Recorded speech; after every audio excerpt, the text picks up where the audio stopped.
আমরা সর্বোচ্চ গুরুত্ব দিয়েই ডাকসু নির্বাচনকে শান্তিপূর্ণ এবং নির্বিঘ্ন পরিবেশ উদযাপনের লক্ষ্যে আমরা কাজ করে যাচ্ছি। আজকে রাত 8টা থেকে বহিরাগতদেরকে বিশ্ববিদ্যালয়ে প্রবেশের ক্ষেত্রে যে বিধিনিষেধ আরোপ করা হয়েছে সেটি নিশ্চিত করতে আমরাও কাজ করব।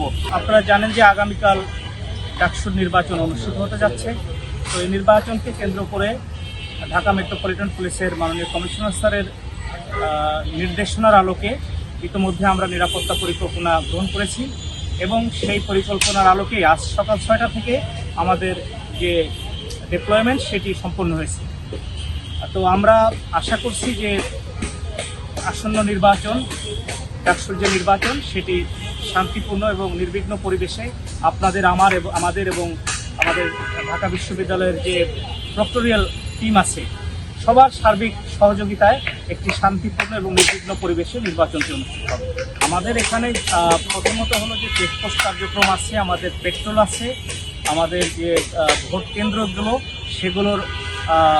সেগুলোতে আমাদের ডিপ্লয়মেন্ট আছে, পাশাপাশি আমাদের গোয়েন্দা নজরদারি, আমাদের যে স্ট্রাইকিং ফোর্স আছে আমাদের, এবং আমাদের যে সুইপিং, আমাদের এই নিরাপত্তাকে নিশ্চিত করার ক্ষেত্রে আমাদের সুইপিংয়েরও ব্যবস্থা আছে, আমরা সেটিও করব।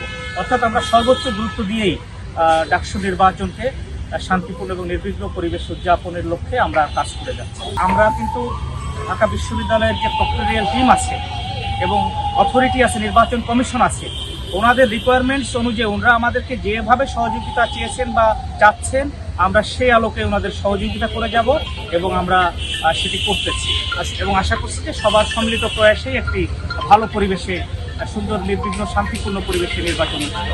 আজকে রাত 8টা থেকে বহিরাগতদেরকে বিশ্ববিদ্যালয়ে প্রবেশের ক্ষেত্রে যে বিধিনিষেধ আরোপ করা হয়েছে সেটি নিশ্চিত করতে আমরাও কাজ করব প্রক্টোরিয়াল টিমের সাথে। কোন কোন পয়েন্টে কাজ করবেন একটু জানাবেন? পয়েন্টগুলো ইতিমধ্যে ঠিক করা হয়েছে। 8টি পয়েন্ট, 8টি চেকপোস্ট স্থাপন করা হয়েছে। এটির মাধ্যমে আমাদের বিশ্ববিদ্যালয়ে যাতে বহিরাগত প্রবেশ করতে না পারে সে ব্যবস্থা নেওয়া হয়েছে। আপাতত আমরা কোনো শঙ্কা দেখছি না, তবে যে কোনো পরিস্থিতির জন্য, পরিস্থিতি মোকাবেলায় আমরা প্রস্তুত আছি এবং সেভাবেই আমাদের নিরাপত্তা পরিকল্পনা গ্রহণ করা হয়েছে।